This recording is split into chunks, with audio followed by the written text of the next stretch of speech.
శ్రీ గురుభ్యో నమః. గురువాయూరపరవరేశ ఈ విధంగా చరాచర సృష్టి అనుదినము జరుగుచుండినది. ఒకనాడు బ్రహ్మ మానసపుత్రులైన సనక సనందాది మహర్షులు నిన్ను దర్శించుకొనవలన కుతూహలంతో వైకుంఠమునకు వచ్చిరి. స్వామి, మీరు నివసించుచున్న వైకుంఠం లోకములో నైశ్రేయసము అని పేరు గల గొప్ప ఉద్యానవనమున్నది. ఇట్టి ఉద్యానవనములెన్నయో అచ్చట ఉన్నవి. అట్లే అనేకమైన దిగుడుబావులున్నవి. అచ్చట ఉన్న భవనములన్నయూ మణిరత్న ఖచ్చితములు. అటువంటి నీ వైకుంఠంలోని కక్షలన్నీను గడిచి సాటిలేని సౌందర్యము కల నీ భవనోత్తమమును ఆ సనకాది మహర్షులు చేరుకొనిరి. సనక సనందాది మహర్షులు నీ దివ్య దర్శనం చేసుకున్న వలనని నీ మహాభవనంలోనికి ప్రవేశింపగోర్చుండగా అచ్చటి ద్వారపాలకులైన జయుడు విజయుడు అనువారు వారిని అడ్డగించిరి. అందువలన ఆ మహర్షులకు మిక్కిలి కోపం కలిగినది. స్వామి, ఇదంతయు నీ ప్రేరణ వలననే జరిగినది. జయ విజయులారా, దుష్టులైన మీరు ఈ వైకుంఠలోకమున తగని విధముగా ప్రవర్తించినందున రాక్షసులైపోవుదురుగాక అని వారు శపించిరి.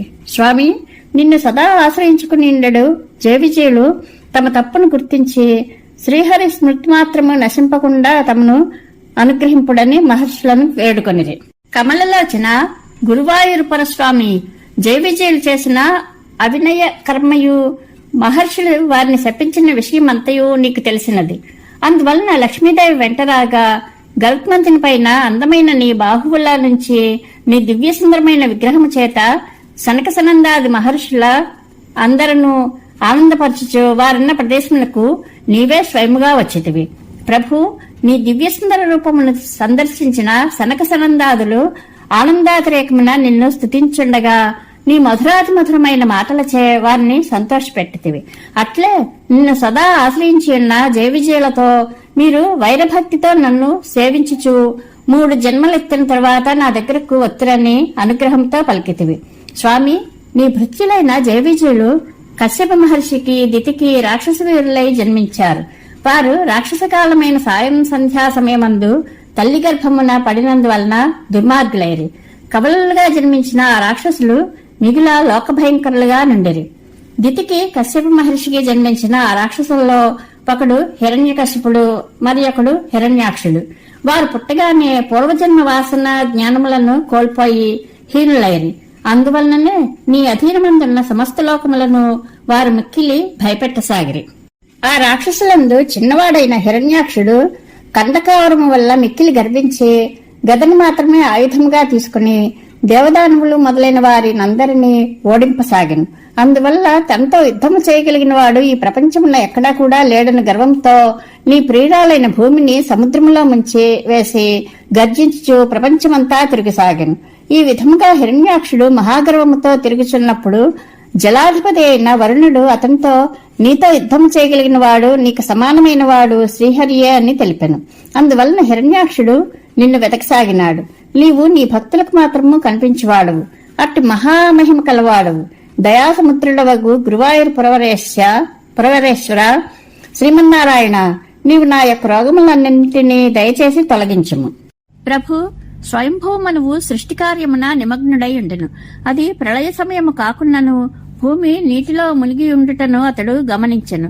వెంటనే అతడు మునీశ్వరులను అందరినీ వెంట పెట్టుకుని సత్యలోకమునకు వెళ్లెను.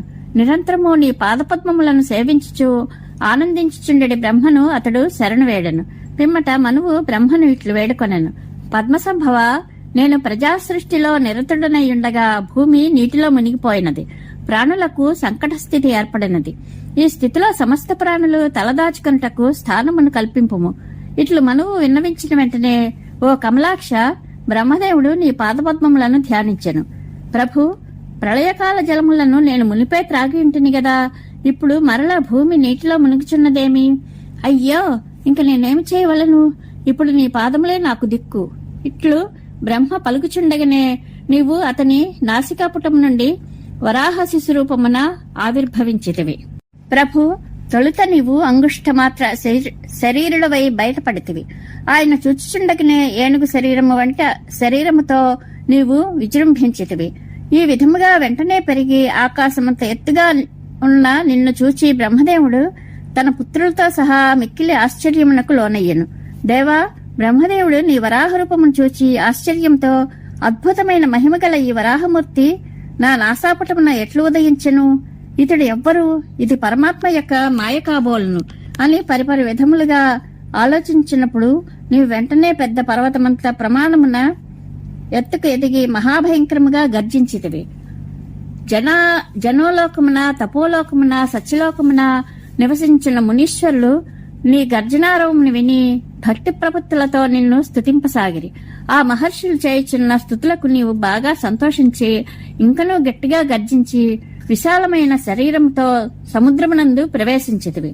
స్వామి, నీ శరీరమందున్న బూడిద రంగు గల కేశములు నిక్కబొడుచుకుని ఉన్నవి. వాలము పైకి లేచినది, ముఖము క్రిందకు ఉన్నది. నీ వేగములకు మబ్బులన్నీ తొలగిపోసాగినవి. నీ కండ్లు చిత్ర విచిత్రముగా తిరిగిసాగినవి. అట్టి నిన్ను చూచి మహర్షులందరూ స్తుతించుండగా నీవు వారిని అనుగ్రహించుచు ఒక్కమారు జలములో దూకితివి. స్వామి, నీవు సముద్ర జలములలో ప్రవేశింపగానే అందున్న మొసళ్లన్నీయు తల్లడిల్లిపోయినవి. తిమింగిలములు ఎటూ తోచక తిరిగిసాగినవి. సముద్రంలోని నీరంతా కలుషితం కాగా పెద్ద పెద్ద అలలు రాసాగినవి. అట్టి సముద్రమున నీవు ప్రవేశించి గర్జించుటచే కలిగిన భయంకరమైన శబ్దమునకు రసాతలముననున్న వారు కూడా భయపడసాగిరి. ఆ విధముగా నీవు భూమిని కనుగొనుటకు సముద్రమునంతయు వెతికితివి. పరమాత్మ మాయావరాహ రూపముననున్న నీవు భూమికై వెదకుచు రాక్షసాధముడైన హిరణ్యాక్షుడు భూమిని రసాతలం క్రింద ఉంచిన విషయమును తెలుసుకుంటివి. వెంటనే ఆ భూమిని తెచ్చుటకు నీవు పోగా రాక్షసులందరూ ఒక్కుమ్మడిగా నీపై పడిరి. వారిని అందరినీ ఏమాత్రము లెక్క చేయక నీ యొక్క కోర చివర ఈ భూమిని అవలీలగా ధరించితివి. పరమేశ్వర, నీవు సముద్రములో నుండి భూమిని నీ కోరపై ఎత్తి పట్టుకున్నప్పుడు అది నీ కోరపై తగులుకొనిన తొంగముస్త యొక్క మొలకల వలె కనిపించినది. మిక్కిలి లావుగా క్రీడావరాహ రూపముననున్న నీవు సముద్ర జలముల నుండి పైకి వచ్చితివి. అట్టి మాయావరాహ రూప, నీవు నా రోగములన్నింటినీ తొలగించి నన్ను రక్షింపము. భక్తులు కోరు వరములను అసలు శ్రీమన్నారాయణ హిరణ్యాక్షుడు నిన్ను తనతో సమానమైన బలము కలవాడవని భావించి నీతో యుద్ధము చేయుటకై వెదకుచుండెను. అంతులేని ప్రళయ సముద్రము అతనికి మోకాళ్ల వరకు మాత్రమే వచ్చిచుండెను. అంత ఎత్తున హిరణ్యాక్షునితో నీ యొక్క మహాభక్తుడైన నారదమునీంద్రుడు కపట బుద్ధితో నీ బలమును కించపరచుచు హిరణ్యాక్షుని పొగడుచు మెల్లగా ఇట్లు పలికెను. హిరణ్యాక్ష, మాయావి అయిన విష్ణువు నీ యొక్క భూమిని హరింపదలుచున్నాడు. ఇది చాలా అన్యాయము, ఇది తప్పు కూడా అని నారద మహర్షి అనెను. అప్పుడు హిరణ్యాక్షుడు గర్జించుచు ఆ మాయావి ఎక్కడ ఎక్కడ అని అడుగగా నారదుడు నీవున్న ప్రదేశమును చూపించెను. అప్పుడు నీవు సముద్రములో నుండి భూమిని ఉద్ధరించుంటివి. అట్టి నిన్ను ఆ రాక్షసుడు సమీపించెను. ఇది అడవి మృగము కదా అని హిరణ్యాక్షుడు నవ్వుచు అనేకమైన దురుక్తులచే నిన్ను నిందించుండెను. అతనిని నీవు ఏమాత్రమూ లెక్క చేయలేదు. ఆ సమయమున నీ దంష్ట్రాక్రమణనున్న భూదేవి భయముచే కంపించిపోచుండటం చూచితివి. అట్టి భూమిని నీ మహత్తత్వం వలన సముద్రమునందు నిలిపి ఆ దుష్ట రాక్షసునితో యుద్ధం చేయుటకు సిద్ధమైతివి.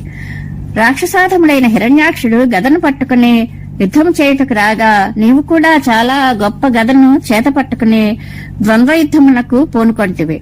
ఆకాశమందు మీ ఇద్దరి గదలు ఒకదానికొకటి తగులట వలన ఘటఘట శబ్దము వ్యాపించింది. మీ ఇద్దరి యుద్ధమును చూడవలనని దేవతలు కుతూహలంతో బారులు కట్టి నిలబడరి. అప్పుడు బ్రహ్మదేవుడు నీతో, పరమాత్మ ఈ రాక్షసాధముని సంధ్యాకాలమునకు ముందే వధింపుము అని సూచన చేసి ఉండెను. ప్రభు, గదాయుద్ధమున మీ గద రాక్షసుడైన హిరణ్యాక్షుని గదాఘాతమునకు భూమిపై పడిపోయిందట. ఇది ఎంత ఆశ్చర్యకరమైన విషయము! నీవు కూడా ముఖమునందు చిరునవ్వు వెలుగుచుండగా రాక్షసులందరినీ సంహరించుటయందు ఖ్యాతినందిన నీ చక్రమును మనస్సులో స్మరించుకుంటువి. అప్పుడది నీ యొక్క చేతికి వచ్చి చేరెను. అంతట నీవు అద్భుతముగా విరాజిల్లితివి. మృత్యువలే మహాభయంకరుడైన హిరణ్యాక్షుడు నీపై తన శూలమును విసిరివేసెను.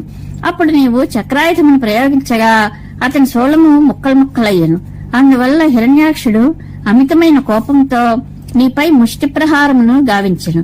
అట్లే అతని సమస్త మాయలు నిన్ను ఏమీ చేయలేకపోయినను ఆ రాక్షసుడు జగత్తునంతయు మోహమున ముంచు మాయలను నీపై ప్రయోగించెను. ఏమి అతని అజ్ఞానము! హిరణ్యాక్షుడు ప్రయోగించిన మాయలనన్నిటినీ నీ చక్రకాంతి అవలీలగా నాశనం చేసినది. అందువలన రాక్షసునకు కోపము అధికమైనది. అతడు కోపమును పట్టజాలక నీపై ఘనమైన ముష్టిఘాతములకు దిగును.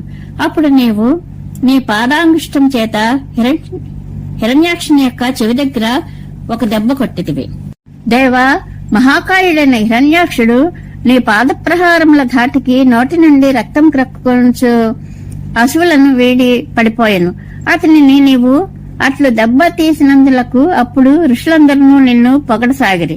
వారి హృదయములలో ఆనందము పొంగిపొరలెను. అంతటా వారు భక్తితో స్తోత్రములను చేయుచు యజ్ఞస్వరూపుడైన నిన్ను స్తుతింపసాగిరి. పరమపురుష, నీ శరీర చర్మమే గాయత్రి మొదలగు ఛందస్సులు, నీ రోమములే దర్భలు, నీ నేత్రములే ఘృతము, అధ్వర్యుడు, ఉద్ఘాత, హోత, బ్రహ్మ అని ఈ నలుగురును నీ 4 పాదములు, నీ ముఖమే సృక్కు, ఉదరమే ఇడ, నీ నాలుకే గ్రహము, కర్ణములే చమసములు, వీర్యమే సోమరసము, నీ గళమే ఉపసదము అను ఇష్టి విశేషము. కనుక నీవు సంపూర్ణముగా యజ్ఞస్వరూపుడవు. గురువాయూర్పురాధిప శ్రీకృష్ణ, ఈ విధముగా మునీంద్రులందరూ చేసిన అనేక విధములకు స్తోత్రములకు నీవు చాలా సంతుష్టుడవైతివి. విశాలము ఉన్నతమైన శరీరముతో నిర్మలమైన కీర్తితో ప్రకాశించి నీవు నీ లోకమైన వైకుంఠమునకు చేరి ఆనందామృతమున ఎప్పటి వలె విహరించుంటివి. మధుసూదన, నా సమస్త రోగములను కృపతో తొలగించుము. ఇది హిరణ్యాక్ష హిరణ్యకశిపుల ఉత్పత్తి, వరాహావతార వర్ణనము, హిరణ్యాక్షవధ సమాప్తము. శ్రీకృష్ణానుగ్రహ ప్రాప్తిరస్తు. శుభం భూయాత్.